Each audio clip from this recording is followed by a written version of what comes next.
Dear learners, अभी आपके सामने ये है essentials of English grammar and composition book का एक्सरसाइज 114 जो कि है chapter words commonly misspelled, उसी से लिया गया। करना क्या है इसमें, तो complete the following words by adding A N C E, है ना, ई एन सी ई और ई एन एस ई। तो इनसे जो है जैसे ये क्लियर है तो इसमें क्या भराएगा, ये हमें भरना है। इसको भरे, इसको बताएं।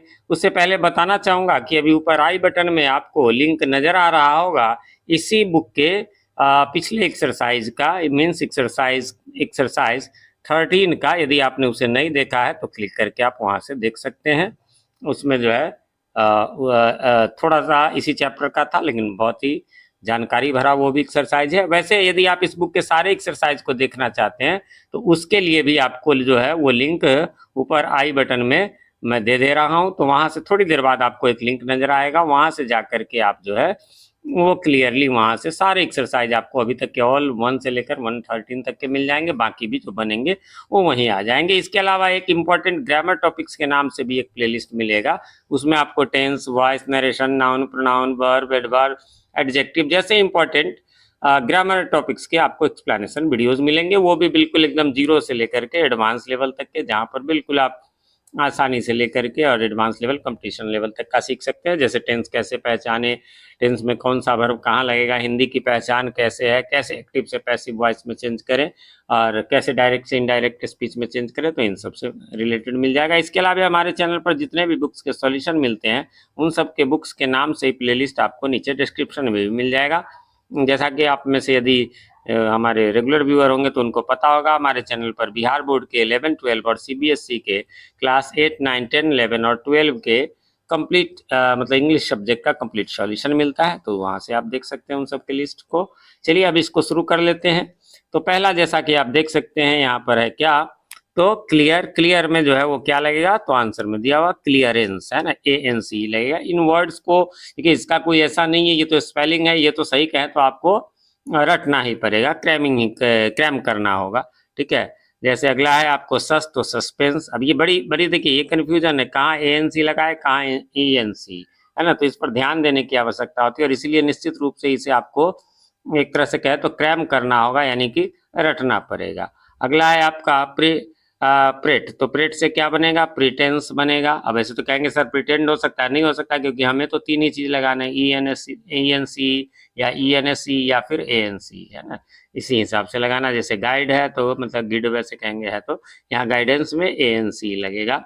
नेक्स्ट है अटेंड। तो अटेंड से अटेंडांस, है ना, ऐसे कहें तो देखने में लगता है अटेंडांस, बट यही चलेगा आपका, है ना। तो इन स्पेलिंग्स को आपको एक तरह से कहे तो रटना पड़ेगा। नेक्स्ट है आपका कंस, है ना, तो इसे बनेगा कंसाइंस, है ना, कंसाइंस, आई ई एन सी ई लगेगा। फिर कॉमन है तो फिर कम है तो कमेंस, कमेंस मीन्स स्टार्ट करना। सब्स्ट है तो इससे सब्सटेंस बनेगा। आगे बढ़ेंगे।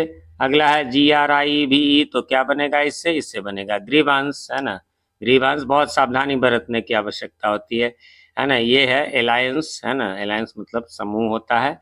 एक्सपीरियंस का तो आई थिंक ज़्यादातर लोगों को पता होगा, एक्सपीरियंस का ये होगा।